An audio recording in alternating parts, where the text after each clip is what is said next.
My name is Ava Coleman, I'm 35 years old. And if someone had told me that a single text message from my brother would turn my entire world upside down, I'd have laughed. But life has a funny way of testing how much pain, pride, and forgiveness a person can carry before they break. It all started with 6 little words that cut deeper than I expected. Wedding is family only. You're not close enough. That was the message my brother Ethan sent me 2 months ago. I stared at my phone in disbelief, reading the words over and over until they burned into my memory. My chest tightened. I could almost hear my mother's voice saying, "Family should never shut family out." But here I was, being told that I wasn't family enough to attend my own brother's wedding. I remember typing back, my hands trembling slightly. "Congratulations anyway." That was all I said. Simple, polite, contained. But inside me, a storm was brewing. Ethan had no idea that the wedding venue he'd booked for his big day, the $2.3 million Rosewood estate, was mine. I had bought it last year through a holding company after selling my fashion line. I kept my name out of public records because I liked privacy and peace. And Ethan had no clue. So when his message hit my phone, I didn't scream. I didn't argue. I didn't even tell him the truth. Instead, I smiled, a slow, painful, almost bitter smile. Because life had just given me a front-row seat to my own redemption story. Now fast forward 2 months later. It was the morning of Ethan's wedding. The sun was shining over Malibu, and the air was full of salt and excitement. Guests in pastel dresses and tailored suits walked into the estate that I owned, sipping champagne, taking selfies by my fountain, and posting hashtags I had paid for to exist. Meanwhile, I was standing on the deck of my $6 million yacht, docked not too far away, wearing a white sundress, sunglasses, and a smile that hid everything. But here's where the real twist began. The night before the wedding, I'd quietly invited a few of Ethan's guests, old friends, cousins, even his college buddies, to a private after-wedding yacht party. Except I scheduled it for the same time as the ceremony. I didn't lie. I told them it was a surprise celebration in honor of a special family event. They just assumed it was part of the wedding festivities. By noon, half the people who were supposed to be at Ethan's wedding were boarding my yacht, laughing, drinking, and asking, "Where's Ethan and his bride?" I just smiled and said, "They'll join us soon."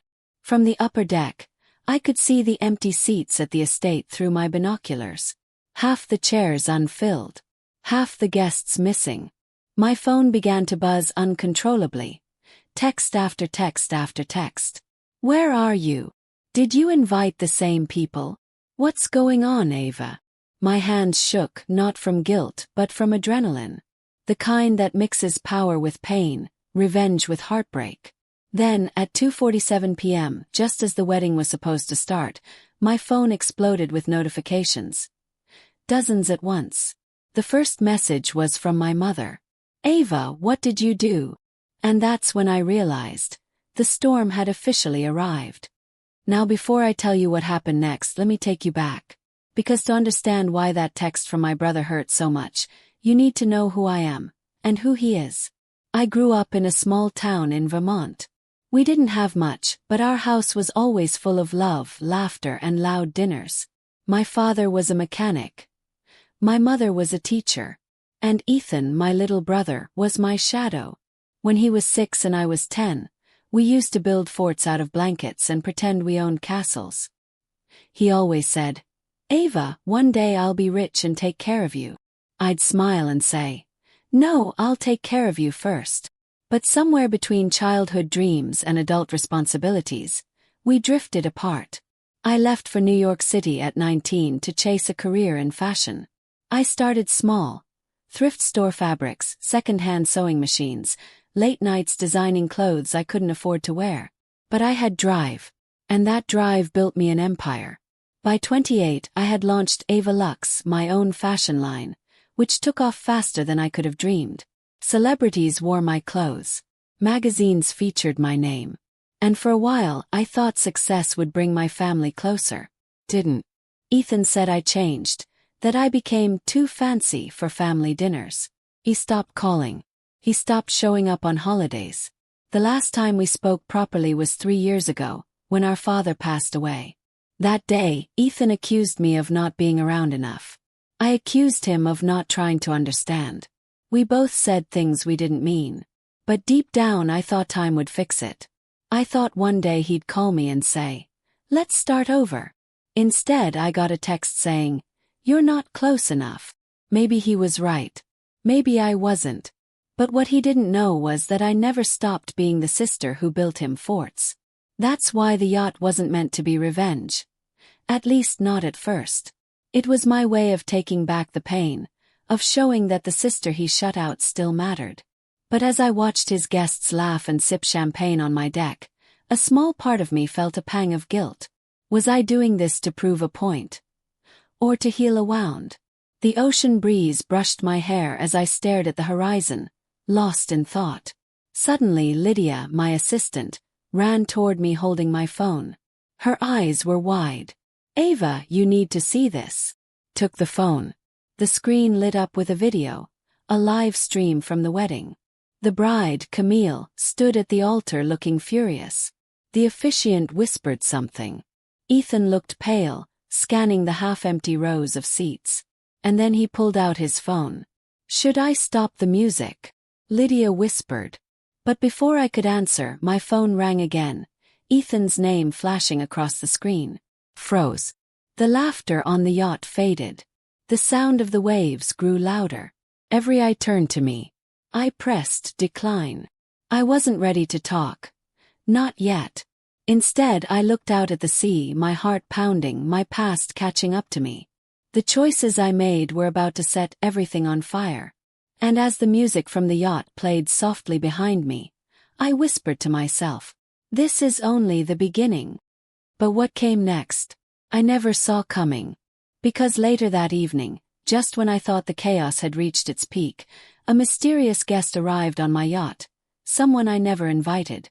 And the secret they carried would change everything I thought I knew about family, forgiveness, and the real reason I was never meant to be at that wedding. The sky had begun to turn a soft gold over the Pacific, waves gently lapping against the hull of my yacht. Guests were still laughing, clinking glasses, and taking pictures against the sunset. The scene looked beautiful, peaceful even, but inside me I was anything but calm. I couldn't get that image of Ethan's face out of my mind. The way his eyes darted around the ceremony, searching for guests that were never coming. The tightness in his jaw. The confusion in Camille's expression. It wasn't supposed to go this far. When I planned this little gathering, I never thought half of his guests would actually choose my party over his wedding. I thought maybe 10 people would come, maybe a few friends. But nearly half the guest list had shown up, and were now floating in the middle of the ocean with me. I kept telling myself it wasn't revenge, that this was just fate showing him what rejection feels like. But deep down I knew it was more than that. Still, I forced a smile and raised my glass. "To family," I said. "No matter how far apart life takes us." Few people cheered. Few looked confused. But everyone raised their glasses anyway. That's when the moment cracked. The laughter stopped as a smaller yacht pulled up beside mine. The sound of the engine echoed across the water. My security guard Marcus stepped forward instantly, his hand at his earpiece. "Ma'am," he said, "we've got an incoming boat. Looks like someone's coming aboard." I frowned. "Who?" He shook his head. "No ID. Says it's urgent." Before I could respond, a man in a dark suit climbed up the side ladder. He wasn't one of my guests, and he definitely wasn't a stranger. It was Uncle David, my mother's younger brother. He looked furious, his gray hair whipping in the wind. His tie loosened as if he'd rushed here. The guests murmured, whispering as he walked across the deck toward me. "Ava," he said, his voice low but sharp. "What on earth have you done?" I blinked. "Uncle David, what are you talking about?" He glanced at the crowd, then lowered his tone. "Ethan's wedding is in chaos. The bride's crying, the priest left, and your mother is in tears. Half the guests are missing, and apparently they're all here." Froze. The weight of his words hit me like a wave. I didn't. I started, but he cut me off. Oh, you didn't. You planned a celebration on the exact same day and time as your brother's wedding. You didn't think people would come. I swallowed hard, my throat suddenly dry. Uncle David, I never said it was a wedding party. I just invited. He raised a hand. Save it. Your brother's about to cancel the reception. Do you have any idea what that looks like? The guests around us began to whisper louder, sensing the tension. I could feel eyes on me. Curious, nervous, judgmental. Uncle David sighed, rubbing his forehead. Your brother thinks someone sabotaged the event. And right now, everyone's saying it was you. My stomach twisted. The world around me blurred for a second. I didn't mean to ruin anything, I whispered. He looked at me, his face softening slightly. Ava, you've worked so hard to build your life. Don't let pride destroy it. Whatever happened between you and Ethan, it's not worth this. He started to turn away, but then he paused. And before you ask, yes, he tried to call you. Twice. My chest ached. I know. I saw. Then call him back, he said. Before it's too late.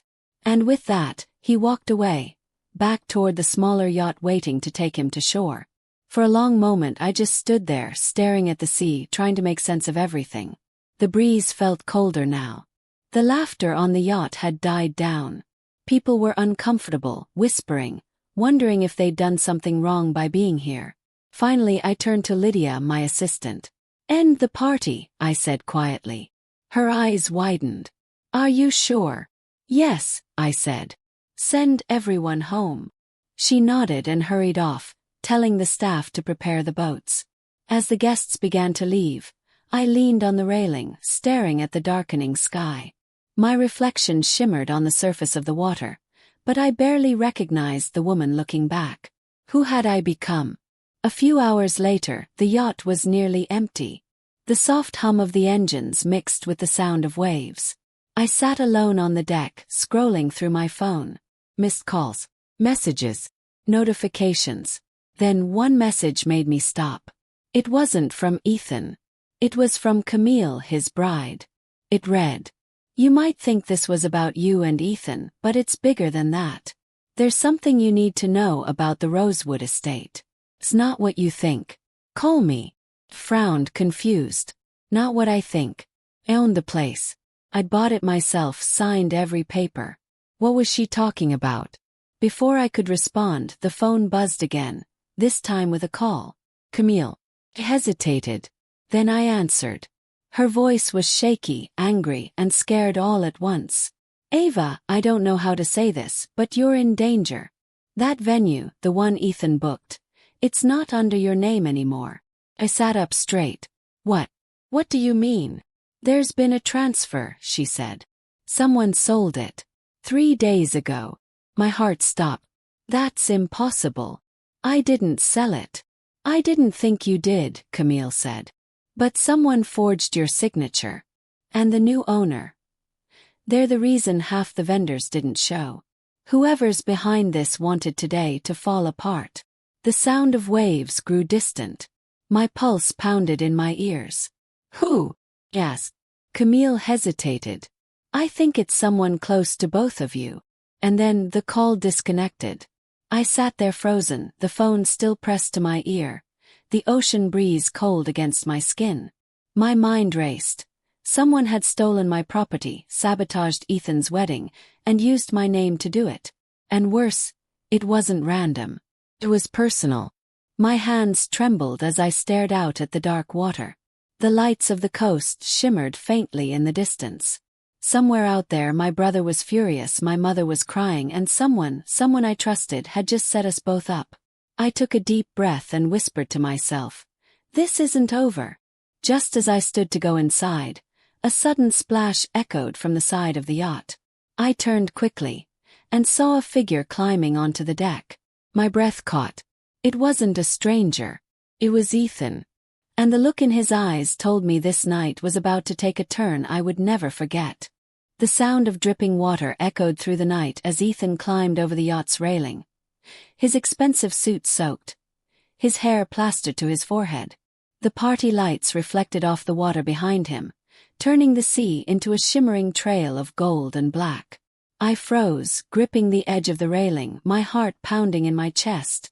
For a few seconds, neither of us spoke. The only sound was the quiet hum of the yacht's engine and the faint crash of waves.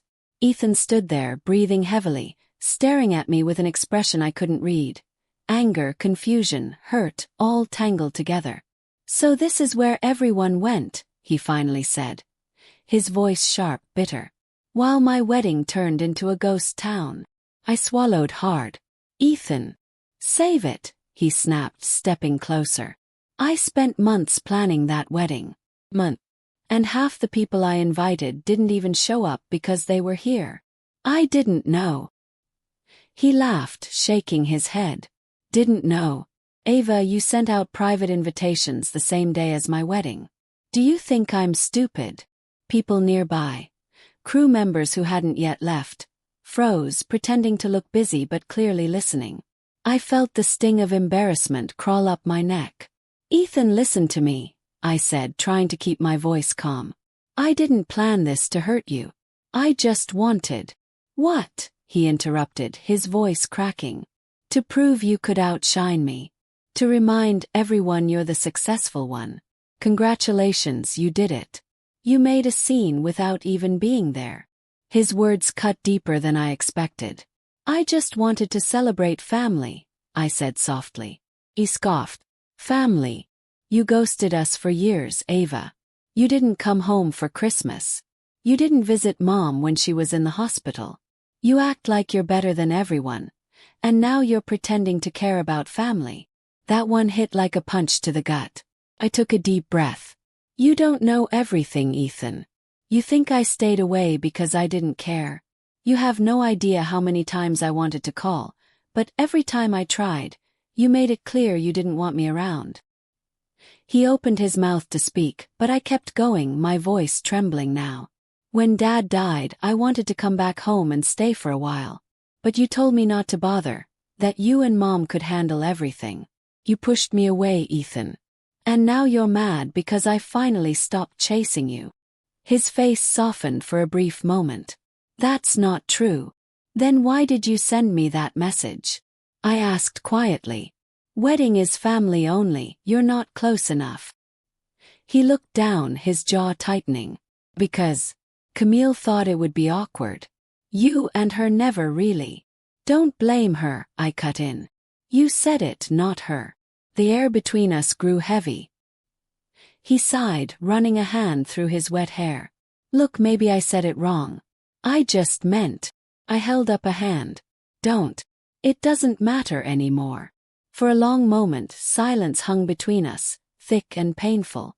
Then, unexpectedly, he said something that shifted everything. "Mom told me you own Rosewood Estate." My stomach twisted. "What?" He nodded. "Yeah. She found out when she saw your name on the original deed." "Why didn't you tell me?" I stared at him, completely still. "Because I didn't want you to think I was trying to show off." He laughed softly, bitterly. "Well, that worked out great, didn't it?" I didn't respond. Couldn't. He took a step closer. "You could have told me, Ava. I would have been proud. I thought you'd moved on from us, but maybe you were just hiding." Before I could answer, the door to the lower deck burst open. Lydia ran out, her face pale, eyes wide. "Miss Coleman, sorry, Ava," she stammered. "Someone's trying to access your business accounts right now. From a laptop registered under Rosewood's system."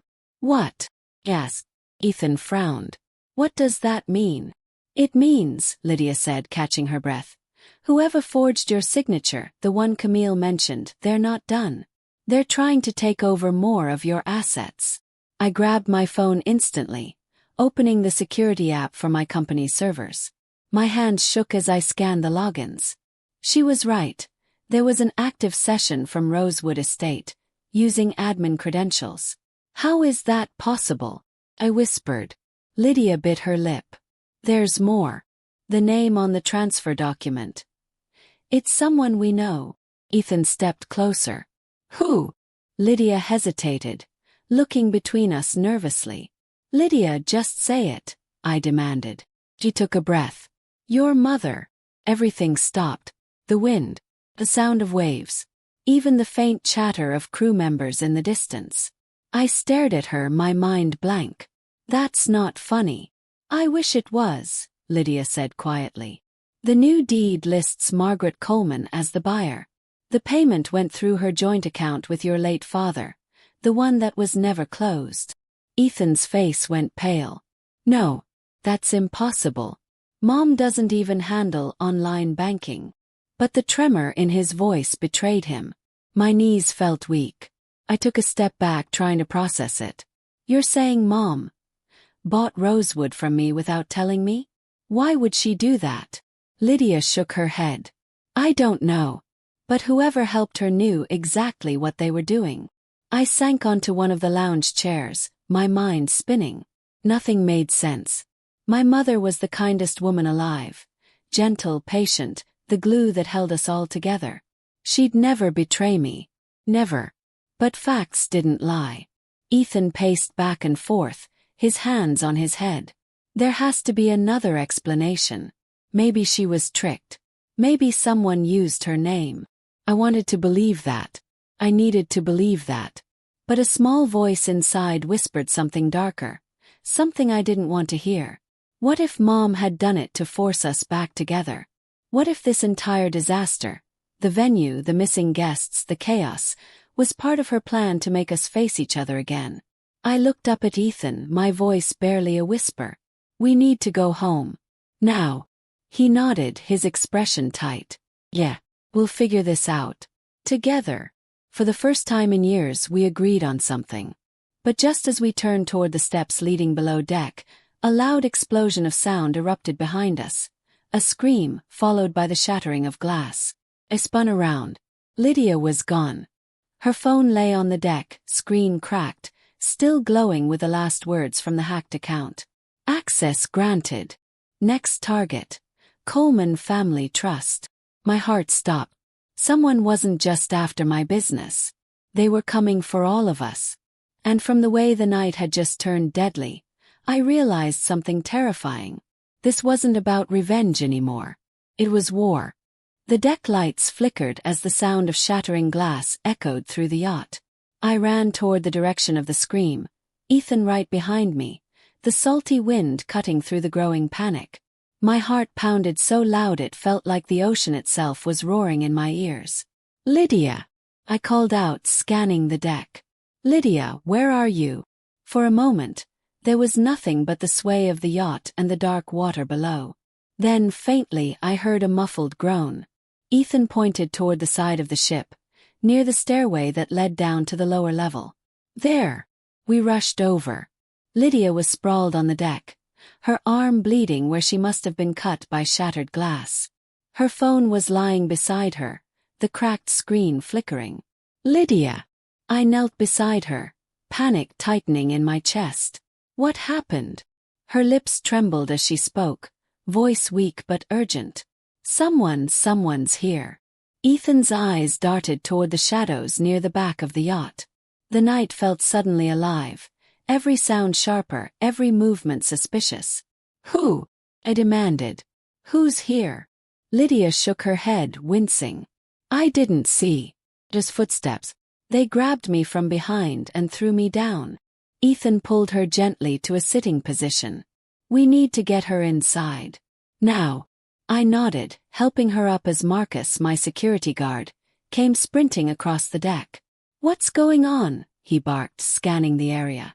There's someone on board, I said, trying to keep my voice steady. Find them. Marcus radioed the rest of his team and took off toward the rear of the yacht. As we carried Lydia inside, I could feel my pulse in every part of my body. The luxurious interior, marble floors, soft lighting, white leather seats, suddenly felt like a trap. The once comforting hum of the engines now sounded threatening, like something was crawling beneath the surface. We laid Lydia on the couch, and Ethan tore a strip from his shirt to wrap her arm. It's just a cut, he said, his voice shaking slightly. You're going to be fine. Lydia nodded weakly. They were trying to access my laptop. Whoever it was knew the passcode. Froze. Your laptop's connected to the business system, isn't it? She nodded again. Yes. And the moment I locked it, that's when they attacked me. I felt a chill race down my spine. Whoever this was, they weren't just some random intruder. They were targeting me deliberately. They wanted control over my company, my finances, my family trust, everything I'd ever built. Ethan looked at me. Ava, who have you been doing business with lately? Anyone new? I shook my head. No one suspicious. I've been working mostly with my legal team and... Oh God. What? Ethan asked. My financial advisor, I said slowly, realization dawning on me. Mom's financial advisor. He handled the estate transfer. Ethan's eyes widened. You think he forged your signature? I didn't answer. I was already pulling out my phone. I scrolled through my contacts until I found his name, Raymond Carter, and pressed call. The line rang once, 3 times, and click. Ms. Coleman, came Raymond's smooth, almost casual voice. I was wondering when you'd call. Raymond, I said sharply. Did you forge my signature on the Rosewood deed? He chuckled softly. Forge. Such an ugly word. Let's just say, I adjusted things in a way that benefits everyone. Ethan leaned closer to the phone. Who are you working for? Raymond ignored the question. You see, Ava, your mother was worried. Worried you'd lose everything because of your impulsive spending. She wanted to secure the estate for the family. That's a lie, I snapped. My mother would never do something like that behind my back. Wouldn't she? His tone was calm, almost mocking. Funny thing about parents, they'll do anything to keep their children from making mistakes, even if it means becoming the villain in their eyes. I felt anger burn through me. Where is she, Raymond? He paused for a moment, and when he spoke again, his voice dropped. Safe. For now. My blood ran cold. What do you mean for now? He sighed. Let's not be dramatic, Ava. I simply have her somewhere comfortable until this whole misunderstanding blows over. Once you sign over the remaining Coleman Trust assets, everyone goes home happy. Ethan's hand clenched into a fist. You kidnapped our mother. Such strong words, Ethan, Raymond said with a faint laugh. Let's call it protective custody. Could barely breathe. You'll regret this. Oh, I don't think so, he replied. You see, your family's fortune, the trust, the estate, the investments, they're all intertwined. And thanks to the paperwork your mother signed years ago, you can't move a dollar without my approval. That's the beauty of it, Ava. I've already won. The line went dead. For a long moment I couldn't speak. I just stood there, clutching the phone so tightly my knuckles turned white. Ethan finally broke the silence. He has Mom. I nodded slowly, my voice barely a whisper. And he's after everything. He slammed his fist on the table. We have to call the police. But Lydia shook her head weakly. You can't. If you involve them, he'll know. He'll panic, and she could get hurt. She was right. I sank into the nearest chair, my mind spinning. Everything I'd built, my business, my home, even my peace, was suddenly slipping away. And now my mother's life was in danger because of it. Ethan paced the floor, his jaw tight. We can't just sit here. I know, I said, forcing myself to focus. We'll go to Rosewood. Tonight. If that's where the system access came from. He might still be there. Ethan nodded. Then we'll find him. Together.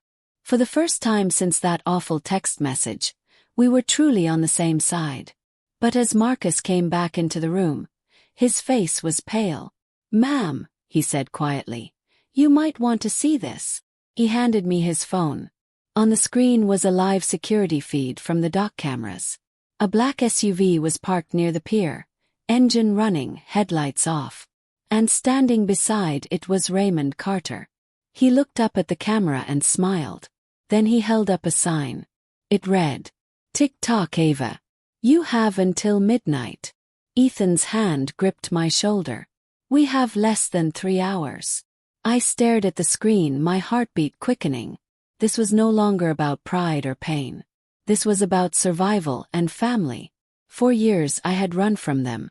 But now, the only way to save everything I loved was to fight for them. And I wasn't about to let a snake like Raymond win. I looked at Ethan, determination hardening my voice. We end this tonight. But just as we turned toward the control room to plan our move, the yacht's lights suddenly went out, plunging us into complete darkness. A cold voice echoed from the speakers. Too late. The fire from the yacht reflected in our eyes like a warning. Waves lapped violently against the speedboat as Ethan and I clung to each other, adrenaline making our hearts pound faster than ever before. The wind whipped salt into our faces, stinging like tiny needles, but I barely felt it. My mind was on one thing: Rosewood Estate. It's all gone, I whispered, my voice tight. Everything. Ethan didn't respond at first. He just steered the boat, jaw clenched, eyes fixed on the shoreline. Doesn't matter, he said finally. We get Mom back. That's all that matters right now. I nodded, trying to focus. He was right. The yacht was a loss, a devastating one, but my mother's life hung in the balance. And that was worth every sacrifice.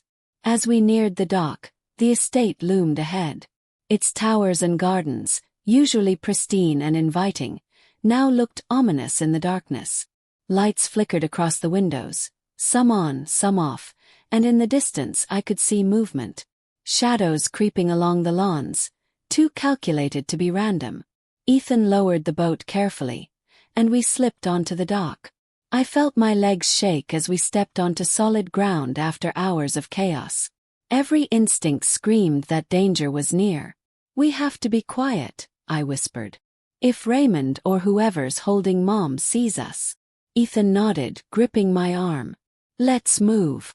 We approached the main entrance of the estate. The doors were locked, but the faint sound of someone moving inside gave away a back entrance. I looked toward the side of the building and spotted a small maintenance door partially ajar, likely overlooked in the chaos. Ethan signaled and we slipped inside.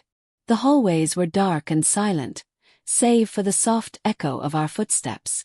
I could hear my own heartbeat, each beat thudding in my ears. This way, Ethan murmured, leading me through the labyrinth of corridors. As we turned a corner, we froze. Ahead, a figure moved across the hallway, tall, dark, wearing gloves and a hoodie. In their hands was a small tablet, glowing faintly. The screen showed security cameras, live feeds from throughout the estate. That has to be one of them, I whispered. Ethan crouched behind a nearby pillar, motioning for me to do the same. We need to take him out silently, he said. No alarms. I nodded, gripping the small baton Marcus had given me before he was attacked. My hands shook, but I forced myself to stay calm. The figure stopped, scanning the tablet, unaware of us. I crept closer, trying to position myself for a strike. And then, the screen flickered. A message appeared in bright red letters. Welcome, Ava. We've been expecting you. Froze. Ethan's eyes met mine. This isn't just a regular thug, he whispered. It's Raymond.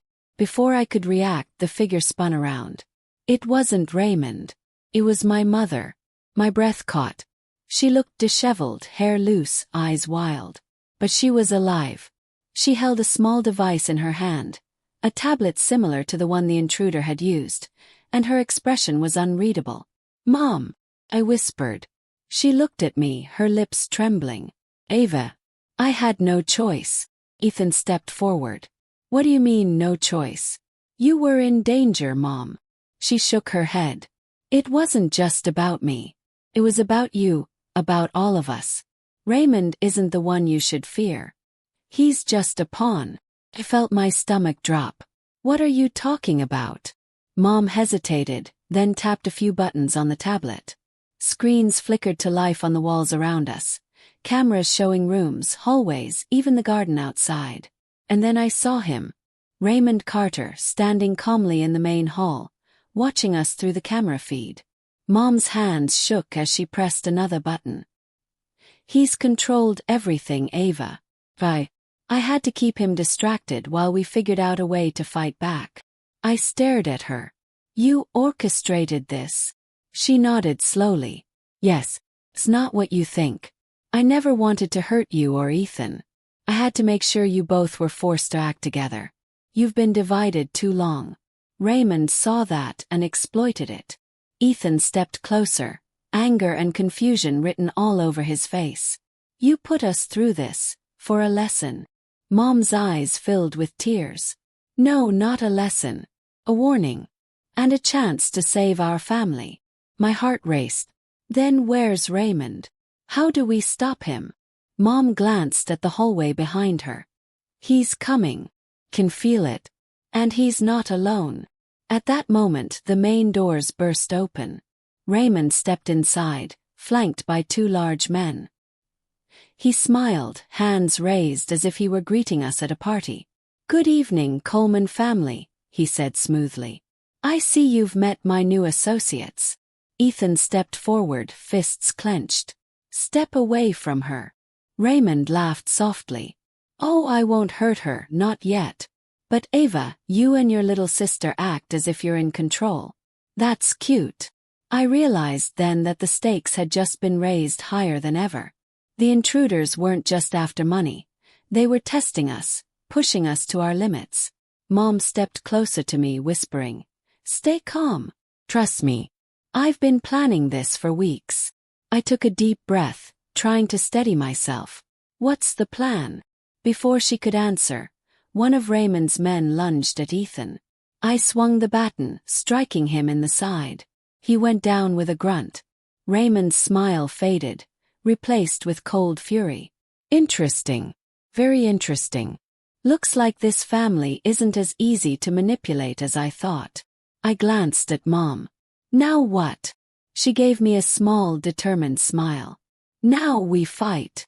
And in that moment I realized, everything we had endured, every betrayal, every explosion, every stolen asset, had led to this one confrontation. And I wasn't backing down. The tension in the air was suffocating.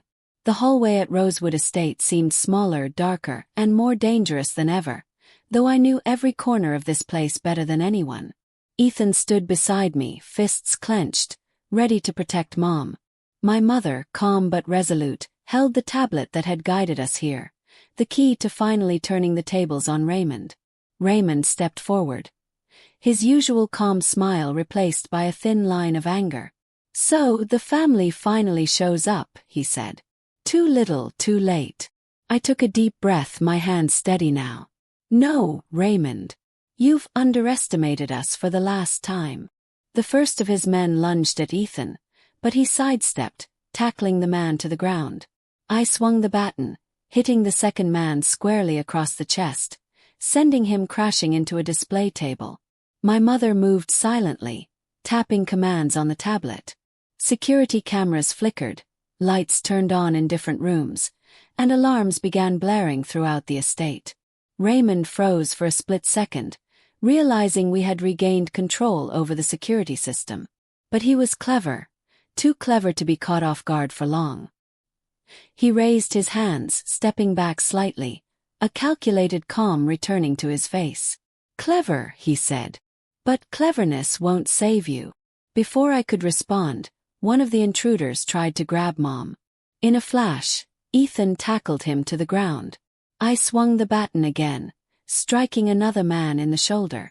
The fight was chaotic, adrenaline fueling every movement, but each step we took was precise. We weren't running anymore. We were taking back what was ours. Mom's fingers flew over the tablet. Ava, I've accessed the private account he's using for all his operations. If I can freeze it, we can trap him. I glanced at her. Do it. Now. The tablet beeped, lights blinking in rapid succession. The men froze, realizing the security breach. Raymond cursed under his breath. Impossible. How did you? Mom cut him off. Your mistake, Raymond, was thinking you were smarter than a Coleman. Family is not something you can control with threats or money. Raymond's face twisted with fury. You think you've won. You don't understand. Suddenly, the last of his men made a desperate move, rushing toward Ethan with a crowbar. Without thinking, I jumped in front of Ethan, swinging the baton with all my strength. The man went down, groaning, and Raymond's expression shifted from anger to panic. Mom pressed a final command on the tablet. "Now, Ava." I understood immediately. I pulled the emergency override switch we had used earlier to restart systems and locked all doors electronically. The intruders were trapped. Alarms blared louder. Flashing lights disoriented them. Raymond stepped back, realizing his men were incapacitated. He made one last move to escape, but Ethan tackled him to the ground. I kicked the tablet from his hand, sending it skidding across the floor. It was over. For a moment silence fell. The flashing lights, the blaring alarms, the shouts, all faded, leaving us in a tense but victorious calm. Mom embraced me, tears in her eyes. "You did it, Ava. You both did." Ethan clapped me on the shoulder. "I can't believe we survived that." "And Mom, thank you. I didn't understand why you did it all, but now I do. You just wanted us to be together again." I wiped sweat and tears from my face, finally allowing myself to breathe. It wasn't just about family, Ethan. It was about understanding each other. About empathy. About realizing that pride and distance almost destroyed everything we loved. Mom nodded. "Exactly. Life isn't about proving who's better or who's stronger. It's about kindness, forgiveness, and standing together when it matters most." Raymond was handcuffed by the authorities, who had arrived just as we secured the estate, and led away, cursing and shouting, his empire of manipulation crumbling around him. The dawn began to break over Rosewood Estate, the first soft rays of sunlight cutting through the darkness of the night's chaos. The sky turned gold and pink, reflecting on the gardens, fountains, and towers. It was beautiful, serene, peaceful. And for the first time in years, our family was whole again. We stood together on the balcony, looking at the sunrise. Ethan looked at me, then at Mom, and whispered, "We almost lost everything, but we didn't. And maybe now we won't take each other for granted anymore." Smiled. "No, we won't. Life is too short for that." Mom hugged us both tightly. "Remember this moment. Remember that love and empathy are stronger than greed, pride, or fear." I looked out at the horizon, feeling the weight of the past months lift from my shoulders. The storm was over, the fire had burned itself out, and the bonds that had been strained for years were finally stronger than ever. We had survived explosions, betrayals, greed, and darkness. But we had also rediscovered the one thing that could never be taken from us: family. And as the sun rose higher, spilling light across Rosewood Estate, I realized that sometimes the greatest battles lead to the most powerful beginnings. We had won. But more importantly, we had grown. We were family again. And nothing could ever break that bond.